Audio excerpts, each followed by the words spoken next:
Just kidding, that didn't happen. But the fix for recall 68C is here, and I just got mine done with my Jeep. So in today's video, we're going to be talking about how to tell if you are impacted by this recall. I'm going to be talking about my experience with the recall, and also we're going to be talking about the latest revision, the recall 68C. So with that in mind, let's go ahead and get started. Maybe I should park the Jeep back inside the garage, huh? All right. So this recall 68C, which applies to the Jeep 4xe plug-in hybrids, including Wranglers like mine. So what it comes down to is there is a high voltage battery cells that may have some damage. And what can happen in very rare occasions is that this could lead to a fire or overheating of the vehicle. So obviously not something that we want to have happen. So Jeep has been advising owners to stop charging the batteries in their 4xEs and to park their Jeeps away from structures as a preventative measure to make sure that if there is a fire, it is not going to impact other property. So this recall right now, it's impacting around 320,000 Jeeps in the United States. And this includes the Jeep Wrangler 4xe models 2020 through 2025 and the Jeep Grand Cherokee 4xe as well, models 2022 and 2026. Now, Jeep has a fix they just released for this 68C recall. And they started contacting owners so they can bring in their Jeeps to the nearest dealer for a free fix. So you may be receiving a letter in the mail that looks like this. And if you do, then you're ready to bring your Jeep into the dealer. So a question that I hear a lot of times is, well, how do you know if you're impacted by this recall? If you have not received a letter like this from Jeep, you can also go to the nhtsa.gov/recalls website, and then you can enter the VIN for your Jeep. So you will be able to see there what other open recalls might be available, might be impacting your car. And this is a pretty good website to have in mind whenever there are recalls, or even when you're looking to buy a new vehicle or a used vehicle. So for me, as soon as my recall was done, honestly, probably within a couple of days, it came off the platform. So I was pretty impressed by that. All right, so what are they going to actually be doing to your Jeep as part of this recall? So one thing to note is that this is not a replacement battery for every single car. It is a battery health analysis, and there's going to be a software update as well. So however, in some rare occasions, they will be replacing the battery for some Jeeps. So basically, what they are doing at the dealer is doing a software update and again running some test analysis to make sure that your battery passes the test. And Jeep will only replace the battery if your Jeep fails this test. So keep in mind again, most Jeeps, including mine, are going to be passing the test and they're not going to be getting a new battery.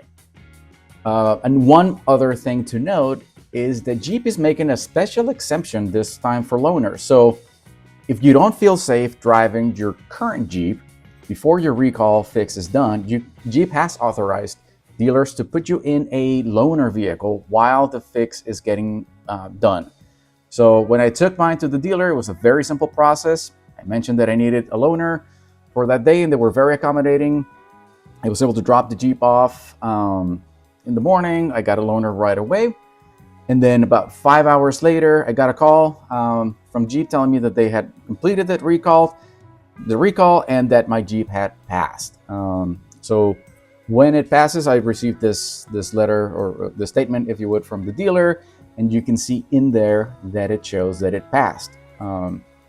So once I got my Jeep back, as far as how the Jeep behaves and how it performs, I haven't had any issues, and I did not notice any changes in performance. Now, I have seen some other folks that have mentioned that their Jeeps go into form, or the fuel oil refresh mode, which is when your Jeep computer kind of forces the engine to be used as the main source of power instead of the electric motors. And this is to refresh the engine and avoid fuel dilution into the oil. So mine didn't do that, but I did see some other folks saying that happened to them.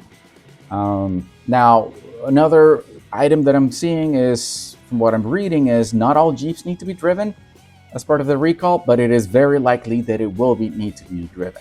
The recall does provide guidance as to how to perform a test drive. However, it does state if applicable. Now, unfortunately, I didn't reset my odometer or my trip meter, if you would, to know whether or not the Jeep was driven when I had it up at the dealer. So I do see the code in the drive cycle in the paperwork that I received from the dealer. So they likely did have to drive it. So this is where revision 3 comes into play. So again, Stellantis has this new fix for the Jeep. When it first came out, I think it was a little unclear. It literally looked like it was just for the Jeep Wrangler. So now they are making it clearer that this is also for the Grand Cherokee 22 until 2025. However, the 2026 Grand Cherokee models, there's still not a remedy available for those. Again, this recall is going to be impacting around 320,000 Jeeps by this recall.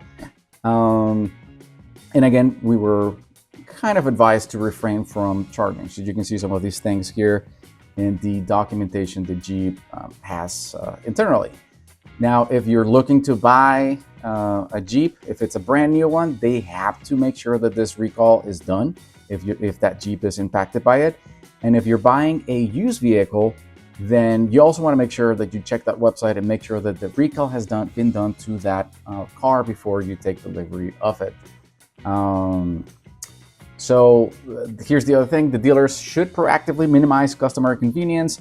And again, it goes down to getting a loaner when possible so that you can continue driving around and doing everything that you need to do. You can see in here some of the codes that they are using for and the number of hours that they should be spending fixing the car. Like I said, for me, it was a fairly simple process. And I dropped it and I picked it up the same day. So again, not much of an inconvenience. It was an inconvenience prior to that, right? When I couldn't charge the car. So I had to use a lot more gas, instead of using electricity. And then parking it outside and probably some more wear and tear, if you would, from that. So that was something that, as part of this recall, wasn't a great inconvenience to a lot of us, to be honest. The other thing with this revision 3 is it was a little bit unclear for the dealers what they needed to do for which specific car. So revision 3 has cleaned up some of the confusion between the Wrangler and the Grand Cherokee 4xe models. So for us Wrangler owners, not much has changed. It's really kind of helped clarify what needed to happen for the Grand Cherokee. They also add a little bit clearer statements around labor times, steps, and some other things, and also when the battery actually needed to be replaced, because I think it was a little bit unclear in the first version of the 68C fix when they actually had to do that battery swap. So should you be worried about this recall? Again, if your Jeep is going to have an issue with the battery, Jeep is going to take care of it, right? So that is part of the recall. They're going to have to do this, obviously. And if your Jeep is not impacted by this, then it's going to be just a quick fix. While I had it on the Jeep, they also did a full check. I did notice that there was a leak on the rear shocks of the Jeep. They were still covered by warranty. So they're going to be replacing those as well. So honestly, if your Jeep throws a battery related code, again, they're going to be taking care of it. And if it doesn't, then you're going to be done. So most of us are just probably going to get the software updates and we'll be able to move on. So again, we'll go quickly through some of the documentation in here. Like it says, a lot of this is going to be related to software updates to make sure that everything is up to date and that everything runs as it should. So again, not a lot of impact to many of us. And if needed, here's where it talks about the drive cycle. If applicable, then they have to have it at a 75% state of charge.